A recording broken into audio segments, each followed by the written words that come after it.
Ave María Purísima. Ahora te voy a hablar de una hermana que también vivió los estragos de la guerra de 1936, pero no murió mártir. Es nuestra hermana Sor María de Jesús Lago. Ella nace el 22 de febrero de 1904 y a los 27 años entra al monasterio concepcionista de Torrijos.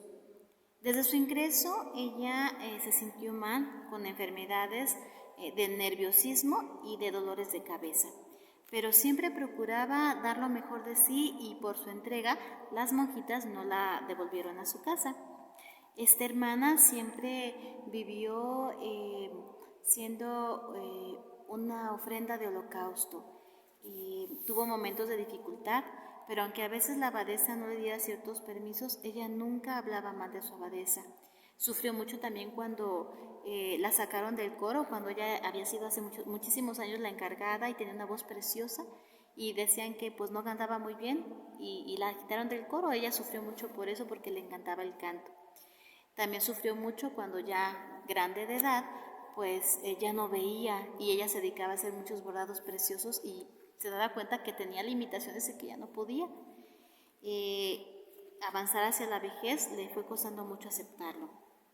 Ella vive la guerra de 1936, momentos muy difíciles, muy dolorosos, con muchas privaciones, pobreza, persecuciones, pero cuando vuelve al monasterio se entrega con más fervor y ella fue una víctima consagrada en el área de su profesión. Ella se fue esforzando por ser cada vez mejor. No es que no tuviera fallos, como cualquier persona tenía también sus dificultades, sus deficiencias, pero siempre trató de esmerarse y de obtener virtudes en su vida. Ella era exageradamente pobre, buscaba vivir en pobreza, solamente tener lo mínimo. Y muchas hermanas decían que era de una familia muy acomodada, pero por la pobreza que vivía, por el hecho de no querer tantas cosas, pues parecía que siempre había padecido de tener cosas, ¿verdad? De ser pobre. Siempre a sus formandas, porque fue madre maestra, les enseñaba a practicar la virtud. Ella les hablaba también de la pobreza, que siempre recordaran la casita de Nazaret, cómo vivía la Sagrada Familia, y que así ellas buscaran siempre estarse desprendiendo de las cosas que no son necesarias, que son superficiales y que te pueden distraer de tu verdadera meta, que es la santidad. Ella, una de sus formandas recuerda en un escrito que le escribió en una estampita que decía: recogidas las potencias, guardemos nuestros sentidos, despreciemos lo terreno, que al fin y al cabo es preciso, y gozarán nuestras almas del amor puro y divino. Se le facilitaba a esta hermana mucho la escritura, le gustaba escribir y componer, y le encargaron que escribiera las crónicas de lo que vivieron en la guerra de 1936. La hermana escribe, pero dicen que cuando contaba la anécdota era muy detallista, y en los escritos no es tan detallista porque no quería faltar contra el prójimo. Y decían las hermanas, pues no conocíamos a nadie de las personas que nos contaba, pero aún así, aunque no las conociéramos, ella procuraba que ninguna persona de las que ella mencionaba, pues quedara mal, ¿verdad?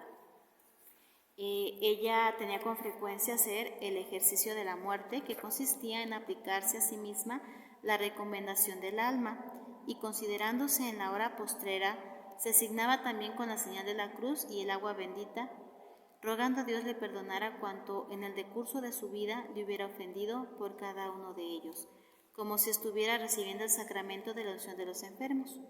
Parecía como si el Señor le hiciera presagiar la repentina muerte que iba a tener, sin poder recibir los últimos auxilios espirituales.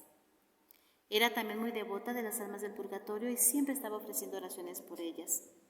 Una de sus novicias conservó también un recuerdo de su espiritualidad, un escrito que decía: dichosa el alma en la cruz, que se goza despreciando los bienes de este suelo, y pisa feliz, valiente y animosa las espinas y los abrojos del sendero. No le atraigan los vaivenes de esta vida, ni tampoco el juzgar del mundo incierto. contemplar y agradar solamente al dulce dueño.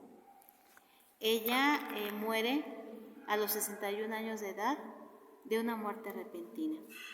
Pero a pesar de esta muerte repentina, las hermanas ven que como fue un alma que siempre se entregó, que siempre buscó hacer su voluntad de Dios, pues en el momento en que el Señor la llamara, estaban las puertas del cielo abiertas para ella.